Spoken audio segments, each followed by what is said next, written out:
In the summer of 1099, an army of exhausted, half-starved men stood before the most sacred city on earth. They had walked over 3,000 miles. They had buried half their comrades along the way, and in the space of a single afternoon, they would commit an act so savage, so absolute, that it would echo across 9 centuries and still shape the fault lines of the modern world.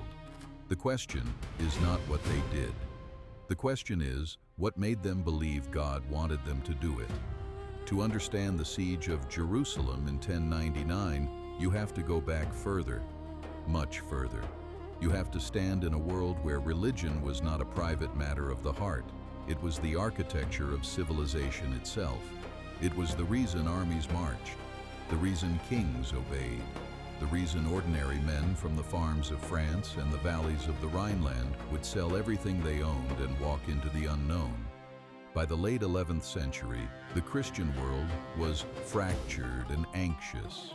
The Byzantine Empire, once the dominant force in the Eastern Mediterranean, had been bleeding for decades. In 1071, at the Battle of Manzikert, the Seljuk Turks had done something almost unthinkable. They'd captured the Byzantine Emperor Romanos IV on the battlefield, not defeated him, captured him. The tremor that sent through Christendom cannot be overstated. The Seljuks were Muslims. They were also, by the late 11th century, in control of vast swaths of territory that had once been Christian: Anatolia, Syria, Palestine, and at the center of it all, like a jewel set in contested stone, Jerusalem, the city where, according to Christian belief, Jesus had been crucified, buried, and had risen. The city where, according to Islamic tradition, the Prophet Muhammad had ascended to heaven, and the city that Jews regarded as the heart of their covenant with God. For centuries, Christian pilgrims had been traveling to Jerusalem. The city had changed hands many times, but the routes had remained open, the holy sites accessible. But as Seljuk power consolidated in the region, reports began reaching Europe of pilgrims being harassed, robbed, sometimes killed. Whether these accounts were accurate or exaggerated is a matter historians still debate. But accuracy was almost beside the point. The stories were believed, and belief, in the 11th century, was its own kind of reality. Meanwhile, the Church itself was undergoing a revolution. Pope Gregory VII had spent his pontificate fighting to assert papal authority over secular rulers. By the time Urban II ascended to the throne of St. Peter in 1088, the papacy was emboldened, ambitious, and hungry for a unifying cause. Urban was a brilliant political operator. He understood that a fractious, violence-prone European aristocracy could be redirected, channeled, given a purpose that would bind them to Rome and set them loose on a common enemy. In 1095, Byzantine Emperor Alexios I Komnenos sent an ambassador to Urban with a request for military aid against the Seljuks. What Urban did with that request was one of the most consequential decisions in the history of the world. He did not send mercenaries. He did not negotiate. He called a council at Clermont in France. And what he said there, or more precisely, what the crowd shouted back at him, would set the next 4 years in motion. And that crowd, that roar of Deus vult, God wills it, was about to be aimed directly at the walls of Jerusalem. The consequences of that moment, none of them could have imagined. November 27, 1095, Clermont, in the Auvergne region of central France. The crowd was so large that the council hall could not contain it. Urban moved outside, into a field, and there, in the open air, before bishops, nobles, knights, and common people who had traveled from across France to hear him speak, he delivered a sermon that no one present would ever forget. The exact words Urban used are lost. No verbatim transcript survives. What we have are accounts written by chroniclers who were present: Fulcher of Chartres, Robert the Monk, Baldric of Dol. And they do not fully agree with one another, but the effect is undeniable. Urban called upon the knights of Christendom to stop making war on each other, to turn their weapons eastward, to liberate Jerusalem, to aid their brothers in Christ against the infidel. The crowd's response was immediate and volcanic. Deus vult, God wills it. The cry went up from thousands of throats simultaneously. Urban had lit a fire, but here is what the history books leave out. No almost immediately lost control of it. Urban had envisioned an organized military expedition of trained knights departing in August of 1096 under proper leadership. What he got first was something he had never intended. A preacher named Peter the Hermit galvanized the common people of Europe months before the official departure date. Tens of thousands of peasants, men, women, and children set off for the Holy Land with almost no military training, no supplies, and no coherent plan. This People's Crusade, as historians call it, crossed Europe and was annihilated by the Seljuks in Anatolia in the autumn of 1096. Most of them never saw Jerusalem. Many were enslaved. Many more were killed. But Urban's organized expedition, the official First Crusade, was a different force entirely. 4 separate armies, commanded by some of the most formidable warriors in Europe, converged on Constantinople in late 1096 and early 1097. Godfrey of Bouillon, Duke of Lower Lorraine, Bohemond of Taranto, the Norman giant from southern Italy, cunning and brutally effective, Raymond IV of Toulouse, one of the wealthiest and most powerful lords in France, and Robert Curthose, Duke of Normandy, son of William the Conqueror. These were not pilgrims, they were conquerors. Together, the combined Crusader force amounted to somewhere between 60 and 100,000 people, though estimates vary considerably depending on the source. Of those, perhaps 25 to 30,000 were actual fighting men. They had crossed an ocean of terrain, through Byzantine territory, through Anatolia, through Syria, and they had already fought and survived multiple major engagements before they even arrived at the gates of Jerusalem. What nobody tells you is that by the time these armies reached the Holy City in June of 1099, they were shadows of what they had been, starving, riddled with disease, their horses reduced in number by battle, thirst, and plague. The army that arrived at Jerusalem's walls was desperate, depleted, and ferociously motivated. And that combination, desperation and religious conviction, was about to become the most dangerous force the city had ever faced. The moment they crested the hills and saw Jerusalem below them, several chroniclers report that the entire army fell to its knees and wept. And then they began to make ready for what would come next. June 7th, 1099. The Crusaders made camp before the walls of Jerusalem. The city was held by the Fatimid Caliphate of Egypt, who had themselves taken it from the Seljuks just the previous year. The Fatimid governor, Iftikhar ad-Dawla, was a competent commander who had prepared the city carefully. He had poisoned the wells outside the walls, expelled the city's Christian population to prevent potential collaboration, and stocked the city with supplies. He had also sent urgent word to Egypt requesting relief forces. The Crusader commanders knew they were in a race. If they could not take the city before the Egyptian relief army arrived, they might be trapped between the garrison and a fresh force from the south. Time was not on their side, neither was water. The region was baking in early summer heat, and the nearest reliable water sources were miles from camp. Men and horses were dying of thirst and exhaustion even before the assault began. The first assault came on June 13th. It was improvised, under-equipped, and it failed. The Crusaders did not have enough siege equipment. They had no great siege towers, not enough ladders, not enough discipline to coordinate a full assault on walls this formidable. The city's defenders rained down arrows, boiling oil, and stones. The Crusaders were repulsed. The mood in camp turned dark. Men were dying of thirst and hunger. Arguments broke out among the commanders. There were whispers of abandoning the siege entirely. Then came what many Crusaders would later describe as a miracle, and what historians describe as extraordinarily fortunate timing. A fleet of Genoese ships arrived at the port of Jaffa, carrying desperately needed timber, ropes, nails, and craftsmen. Suddenly, the raw materials for siege towers were available. The Crusader commanders reorganized. They assigned Raymond of Toulouse to attack from the south, near the Zion Gate. Godfrey of Bouillon and Robert of Normandy would attack from the north, near Herod's Gate.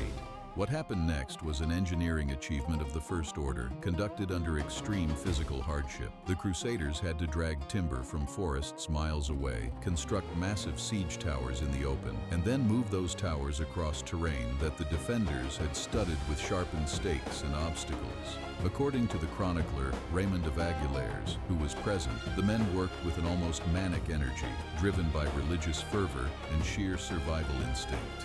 Imagine you are one of those carpenters. You have not had a proper drink of water in 2 days. Your hands are bleeding from splinters and rope burns. The man working beside you died this morning, not from a sword wound, but from dysentery. And yet, you keep hammering, keep hauling, because you genuinely believe that God is watching, and that what lies on the other side of those walls is the most sacred thing on earth. That is the engine driving this army, not strategy, not politics. Faith made physical and terrible. The decisive assault came on July 15, 1099. In the early morning hours, the Crusaders moved their siege towers to the walls under covering fire from archers and crossbowmen. The defenders fought back with everything they had. Iftikhar's men hung sacks of cotton and straw from the walls to cushion the impact of the towers and deflect fire. They used Greek fire and hurled stones of enormous weight. For hours, the outcome was genuinely uncertain. The turning point came on the northern wall. Godfrey of Bouillon's tower had been maneuvered into contact with the rampart. 2 Flemish knights, the brothers Leopold and Engelbert,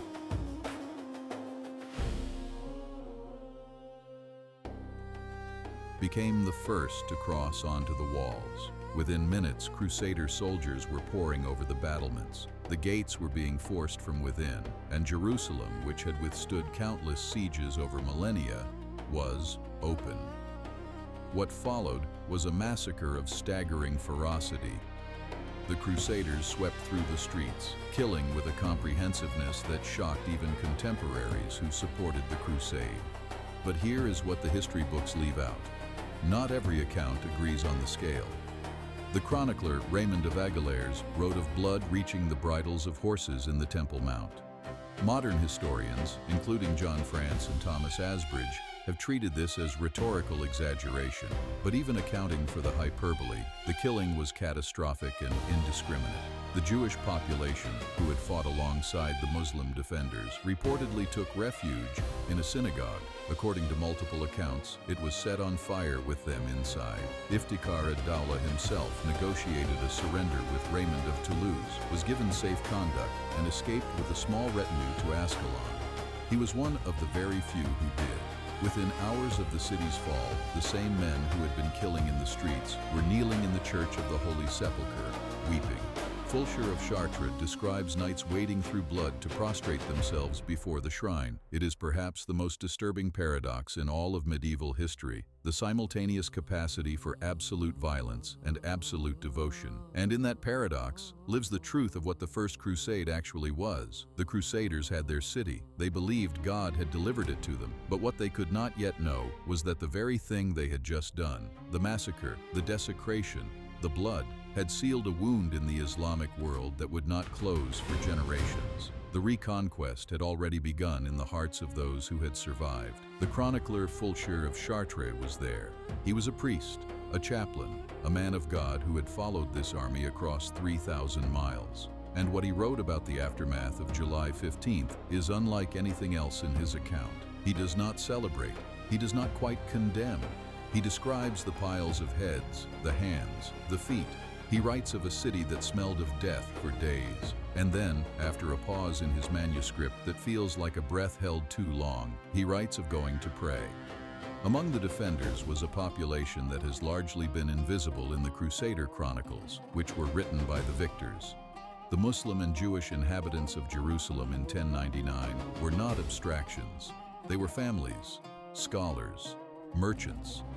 The Arab geographer and historian Ibn al-Qalanisi, writing in Damascus, recorded the shock that spread through the Islamic world when news of the fall of Jerusalem arrived. He wrote of the grief and the shame, of refugees arriving with nothing, of a city lost. Imagine you are a woman hiding with your children in a stone basement beneath a merchant's house in the Muslim quarter. Above you, through the ceiling, you can hear running feet, shouting in a language you do not understand, and then silence. Then more shouting, then screaming that stops too quickly. You press your children against the wall and you hold your hand over the youngest one's mouth. You will not know until long after whether to run or to stay. That woman has no name in history, but she had a life.